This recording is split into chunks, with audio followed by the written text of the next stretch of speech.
Good evening, Doctor. Good evening, Mr. Bartell. Draw up your usual chair. Thank you.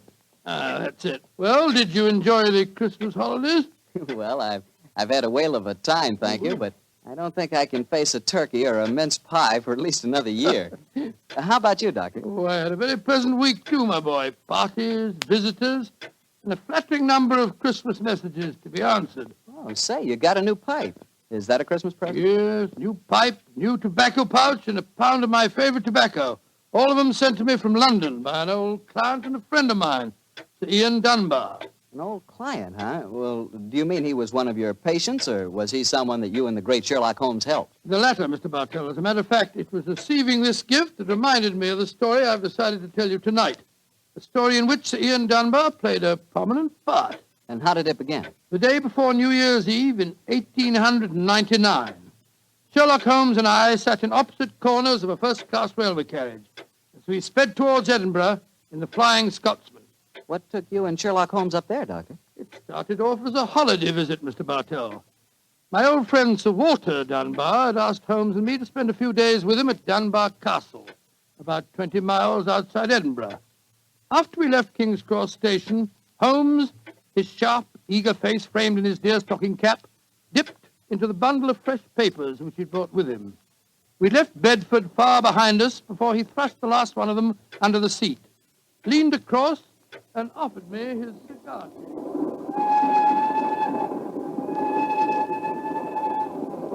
Care for a cigar, Watson? No, thanks, awful. I'll stick to my pipe. Flying Scotsman's living up to its name. We're going splendidly.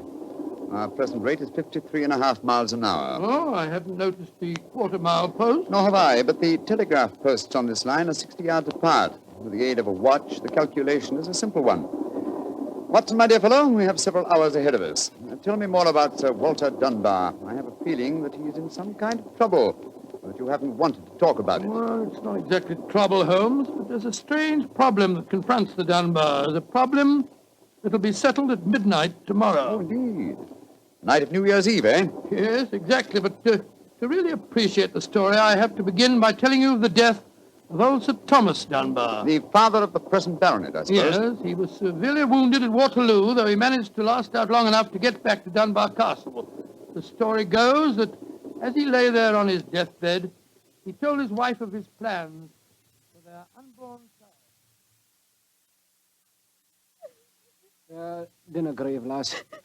I fetched the baronetcy home from Waterloo. What if I fetched the mortal wound as well? Oh, hush, lass. I'm not afraid to die. All that niggles me is that I shall ne'er see the child you bear. Is Sir Wattle Scott no coming yet? Can he visit the deathbed of his old friend? Who's there? Is that you, Sandy Murdoch? Aye, Thomas. It's me. Aye. I'm leaving an unborn son behind me when I die. Now, I don't trust women or children or banks for that matter. I put the best part of my wealth and gold in the big iron box you'll find under the bed. The money's there. Aye, and something else for a rainy day. You're to keep that box in trust for me, Sandy. You can turn it over to my boy on the New Year's Eve before his 21st birthday. And he'll be a man and wise enough to know how to use it. You understand, Sandy? Aye, Thomas. But supposing your bairn's a girl. A girl? I tell you, it'll be a boy. And we'll name him Walter after my good friend, Sir Walter Scott.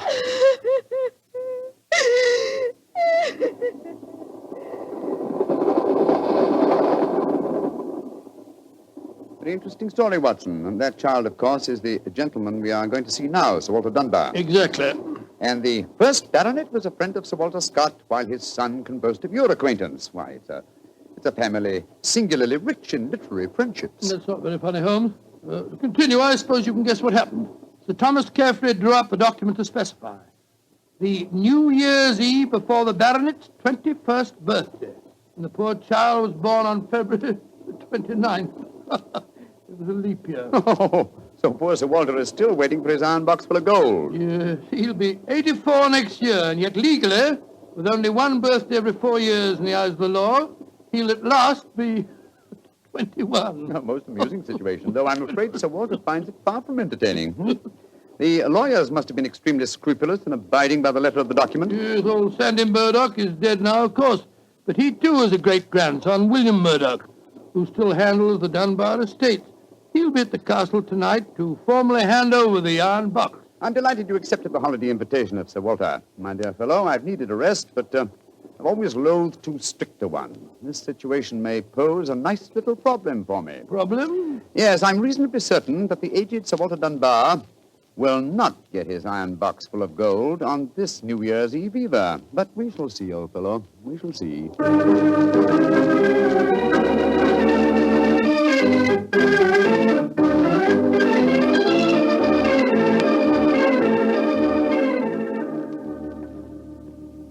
Dr. Watson, I'm glad to see you and Mr. Holmes here at the castle. Thank you, my boy. Holmes, this is Ian Dunbar, Sir Walter's grandson. How do you do, Mr. Dunbar? I'm very proud to meet you, Mr. Holmes.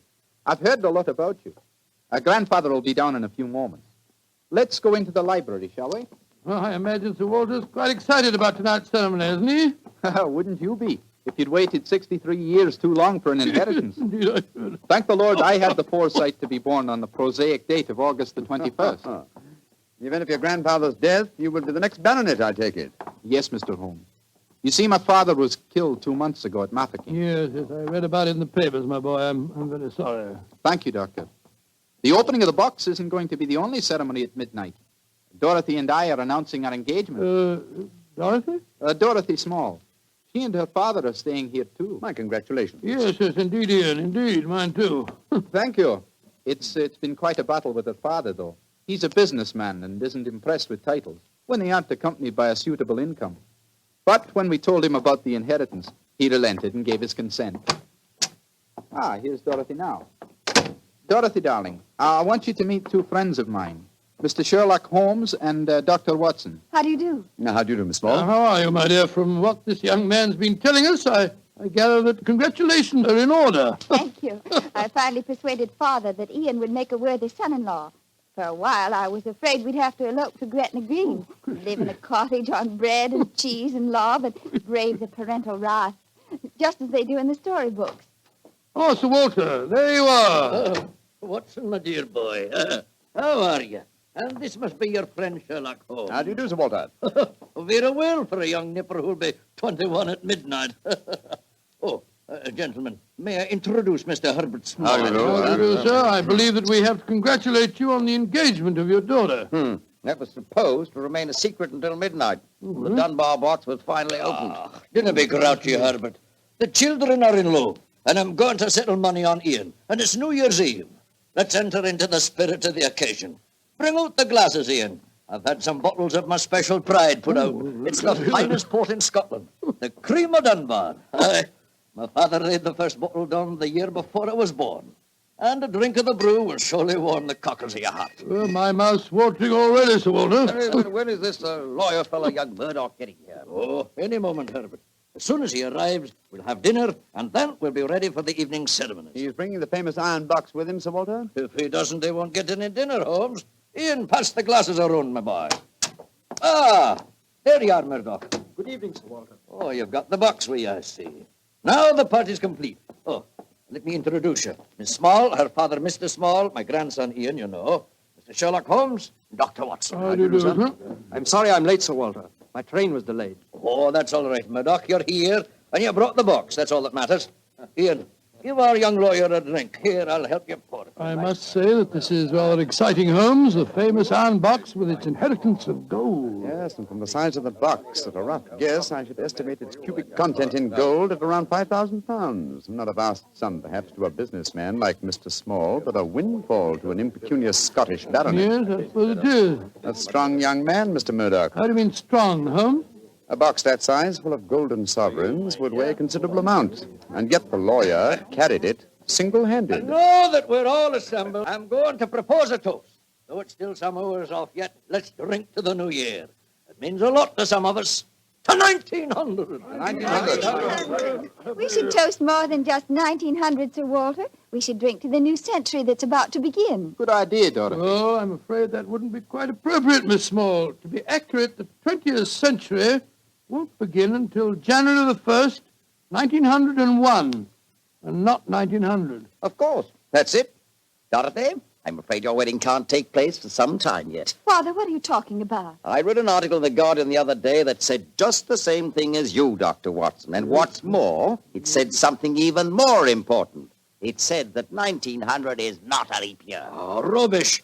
Leap year comes every 4 years. There was one in 1896, then obviously 1900 is one. I think Mr. Small may be right. What do you say, Mr. Holmes? Do you know? Well, I hope no one would bring up this point, but it's the little problem I referred to on the train, my dear Watson. Yes, I remember. Holmes, for heaven's sake, answer. Is 1900 a leap year or no? I'm afraid it's not, Sir Walter. No? Because of a slight imbalance that would otherwise be produced in the calendar.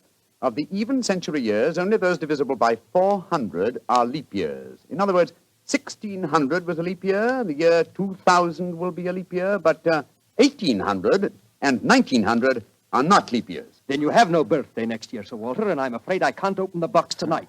And the Dunbars won't get their inheritance. And you, my dear, don't marry for a few more years. I won't allow you to marry a pauper.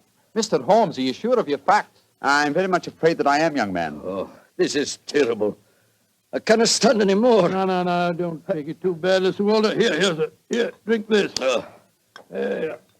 That's it. After all, you only have to wait another 4 years. Another 4 years? At my age, young man, at my age. Oh, no, I shall never live that long. Hey, what is it, Angus? Dinner is prepared, Sir Walter. We can serve it as soon as you're ready, sir.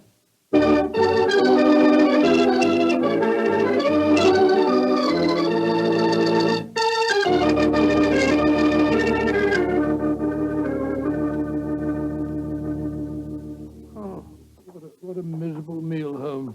Sir Walter's gone to his room, the young lovers are nearly in tears, and Small and the lawyer Murdoch seem to be positively gloating. Yes, a most depressing atmosphere in which to welcome the new year. But let us at least make the best of it.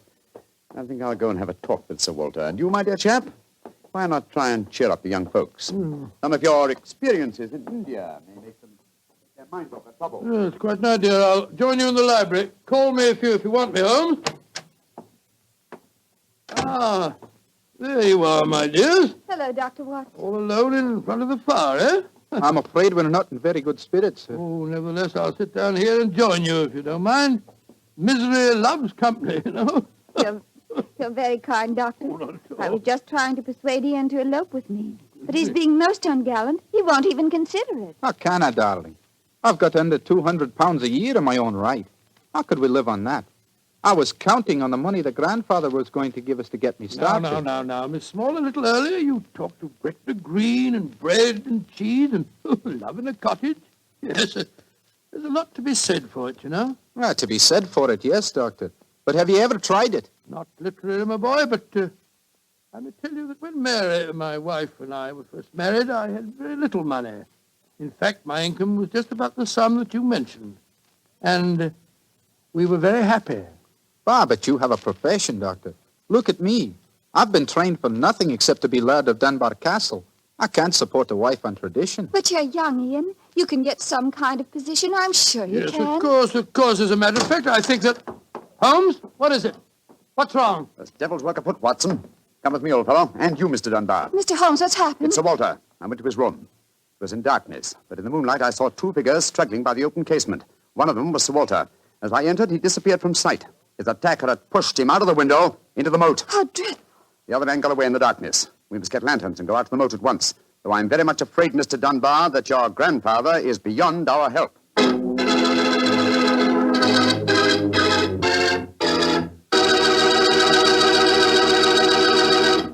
Dr. Watson will be back in just a second, so I'd just like to remind you that if you want to serve a wine over the holidays that you're sure the ladies will enjoy, serve Petri California Muscatel.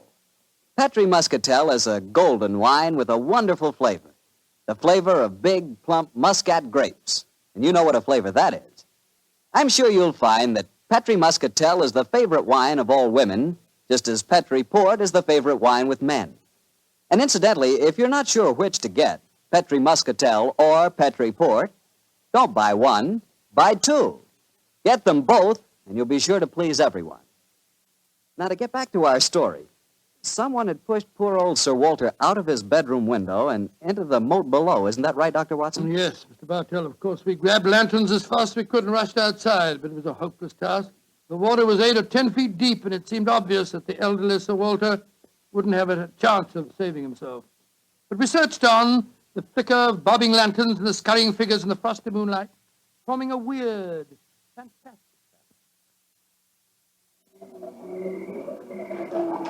Angus, bring a lantern over here. Aye, sir.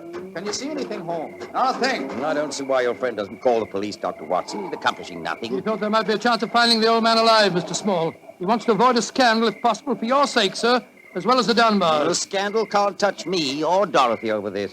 Her engagement was never announced. Thank heaven. That's a great pity, sir. I should think some new blood in your family would be a great improvement. You're being confoundedly impertinent, And Doctor. you'll be confoundedly heartless, sir. Well, Holmes, have you given up hope? I'm afraid we'll never find him without dragnets and grappling hooks. Have to call the police. What time is it? Sir Ian, you know the time? What did you call me, Mr. Holmes? Sir Ian. By Jove, yes.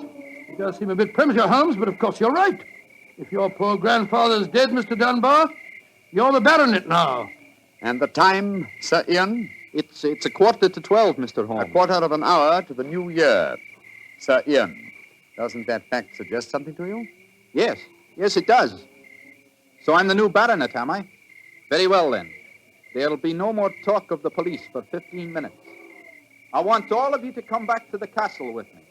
As the last chime of midnight rings out, I shall have a statement to make. A statement that I want you all to hear.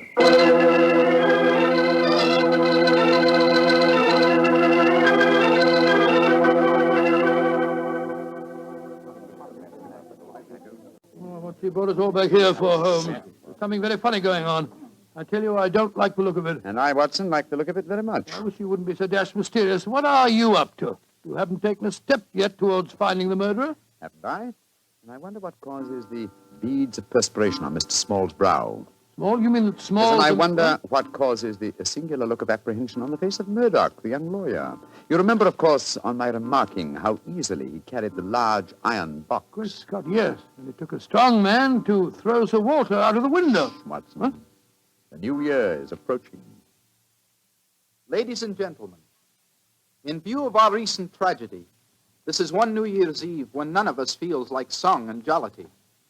But there still remains a ritual duty for me to perform. Mr. Murdoch, open the iron box, please. But I can't do that. It was only to be opened for your grandfather. No, Mr. Murdoch. The phrase was that it was to be opened on the New Year's Eve before the baronet's 21st birthday.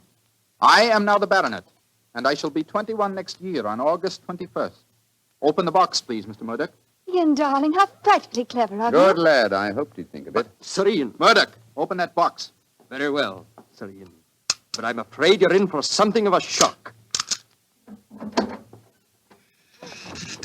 Great Scott, the box is empty.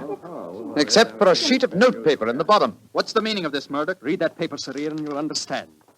I owe you 4,000 sovereigns. And it's signed Alexander Murdoch on behalf of Murdoch and Murdoch, lawyers. You'd better explain this. It's the family skeleton, Sir Ian. That note is signed by my great-grandfather, the one that witnessed the original deed concerning the box. As soon as Sir Walter was born on that February the 29th, my great-grandfather realized the money wouldn't have to be produced for 84 years. And so he stole it. He borrowed it. He always intended to pay it back, but he was never able to. When he died, he told my father of his secret, and my father in turn told me. We've always planned to put back the money, Sir Ian, but we've never been able to. This is daylight robbery. You should prosecute them, Ian. The firm's still in business. You can ruin them. You can sue them for every penny they have. Mr. Small, you've already shown a marked aversion to my family. I suggest you allow me to handle their affairs. Bravo, Ian. How dare you, Dorothy? Go to your room. No one's going to their room. No one's leaving here until the police arrive. I'm convinced that one of you murdered my grandfather tonight. And if you ask me, it's obvious who that someone is. Who, Dr. Watson? You, Mr. Murdoch. You came here planning to kill poor old Sir Walter because you never intended to open that box. You thought that your secret would die with him. That's a lie. I was going to tell him everything and then ask for time to pay the money. I didn't kill him. Of course he didn't. There's your murderer. You yourself, Ian. Father, what are you saying? I'm saying that Ian's the murderer. He saw that the box wasn't going to be open for another 4 years. He realized out the money couldn't marry Dorothy, so He killed his grandfather and then ordered the box opened. You're trying to cover yourself. You pushed grandfather out of that window tonight. You thought that if he died, the box would never be opened. So Dorothy couldn't marry me. You young whippersnapper. Gentlemen, please. Upon my soul, Holmes, you seem remarkably calm. Go on, my dear Watson. I must say I'm absolutely fascinated by listening to three people accusing each other of murder, and each of them producing perfectly sound motives. It's a remarkable example of the dangers of reasoning from motive alone. We should profit by experience, Watson. Mr. Holmes, how can you be so calm? There's a murderer in this I room. suppose this game of charades is getting a little out of hand, Miss Small. Let's conclude it. You'd better come out now. That tapestry, it's moving. A happy new year to you all. Grandfather. Sir Walter, oh, am I seeing a ghost? Oh, Sir Walter, you're all But right. what kind of a game have you been playing? It's a bonny game that Holmes and I invented. You might call it forcing the issue. I was determined to have the box open before the next 4 years were out, whilst I was still alive to look inside it. But the trickery of your family, Murdoch, has made me a very unhappy man. Sir Walter, I shall pay back the money in a few years. I swear I will. It'll be too late to do me any good, but I'll take care that Ian gets it. I've half a mind to prosecute you. Grandfather, the money isn't important now that you're all right. You were counting on it just the same, my boy, so that you could marry Dorothy. I know that. She'll never marry a pauper. I won't allow it. When I'm 21, you can't stop me, Father, and I am going to marry Ian. Be quiet. Sir Walter, it's a very unsavory business. I think that you owe us an explanation of your behavior tonight. You tell him, Holmes. I fancy a wee drop of cream of Dunbar. Watching you all search for my body in the moat has made me thirsty. The explanation is a very simple one, ladies and gentlemen. When you arrived here tonight, Mr. Murdoch, I knew from the way you handled the box that it could not contain the sum of gold it was supposed to. And so you suspected fraud and devised a plan to force the opening of the box. Yes, and Sir Walter was an eager conspirator. Of course I was. Ian is 21 next August. Supposing I had died after he came of age, and before my next birthday, 4 years hence, the box would never have been opened. And so we invented the fake murder story. By the way, Ian, I must congratulate you for grasping the possibilities of the situation so speedily. If you hadn't demanded the opening of the box, the Murdoch secret might still be a Well, secret. it was a clever plan, Holmes. It's too bad that it had to have such a miserable ending. I'm not sure that we have finished with the matter. Mr. Murdoch, Yes, Mr. Holmes? you say that your family took £4,000 from that box? Yes, Mr. Holmes. Curious. I would have sworn from its size that it would hold closer to 5,000. And in your account of the legend, Watson, you told me that Sir Thomas Dunbar stated of his deathbed that he had put something else in the box. That's right. Something for a rainy day, is that Yeah. it? Mm-hmm. Did the Murdochs find that extra something? No, Mr. Holmes. They found nothing but the gold. Oh, that's very odd. I think I'll take a closer look at that box, if you don't mind. Since this seems to be a night of telling secrets, I think you might as well know, Father, that if you don't give your consent, I shall elope with him. Oh, bravo, my dear, bravo. No such thing. I admire your resolution, young lady, but I hardly think it will be necessary. What do you mean, Holmes? Permit me to show you all the treasure of the Dunbars. What have you found, Holmes? The something for a rainy day that old Sir Thomas spoke of. You see, since the cubic contents of the box obviously differed from my calculations, I deduced the existence of a false bottom. I was correct. And in that space, I found this. Oh, it's a manuscript. Quite so, the manuscript of a book. Look at the title page and see the author's name. History of the Dunbar family by Sir Walter Scott. I think, Sir Walter, that an original and unpublished manuscript by your distinguished namesake will prove worth several times the gold that is missing from that box. You've saved the day for us, Holmes, my boy. God bless you. Oh, this has been as strange a new year as ever I knew, but it's turned out to be a bonny one, thanks to you, Holmes. Well, fill up your glasses. We're going to drink a toast to the new year. By Joe, yes, Sir Walter. This is really a happy occasion. Then let's complete it by singing the traditional song of the season, Auld Lang Syne. And in this case, when we sing, Should Old Acquaintance Be Forgot, I feel that in our hearts we should be thinking of Sir Walter Scott. Though he died over 60 years ago, he's made us all very happy here tonight. Should old acquaintance be forgot and never brought to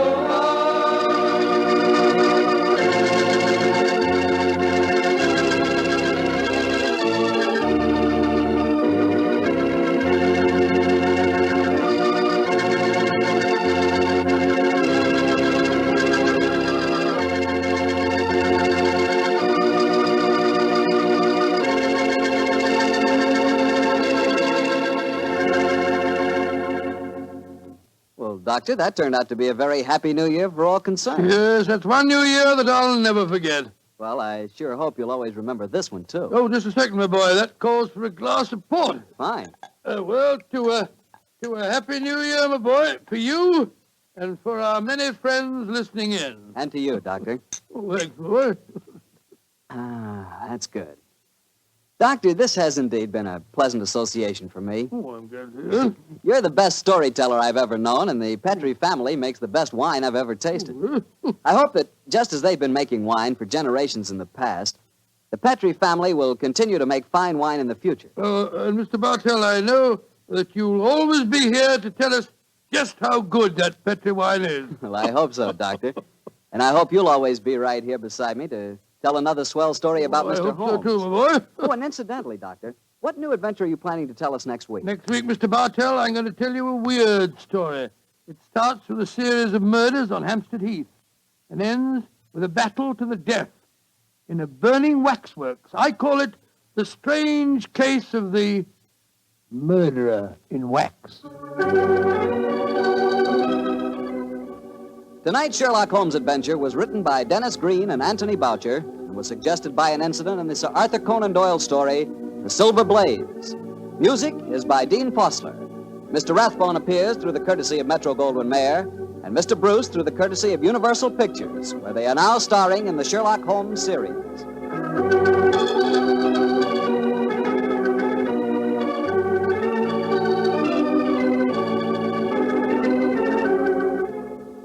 The Petrie Wine Company of San Francisco, California, invites you to tune in again next week, same time, same station. Sherlock Holmes comes to you from our Hollywood studios.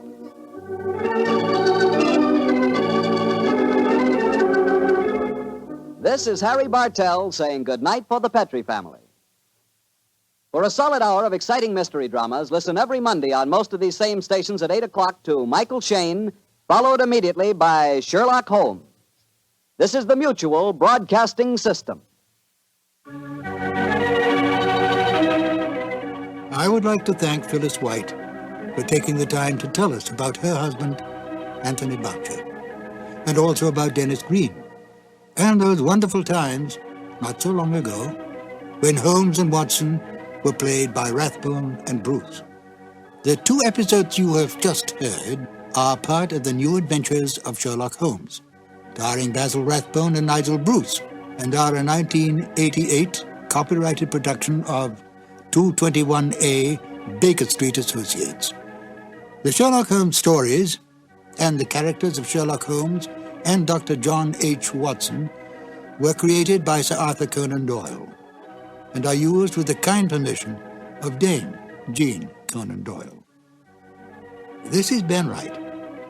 Won't you join me again sometime soon for 2 more new adventures of Sherlock Holmes? Thank you for listening.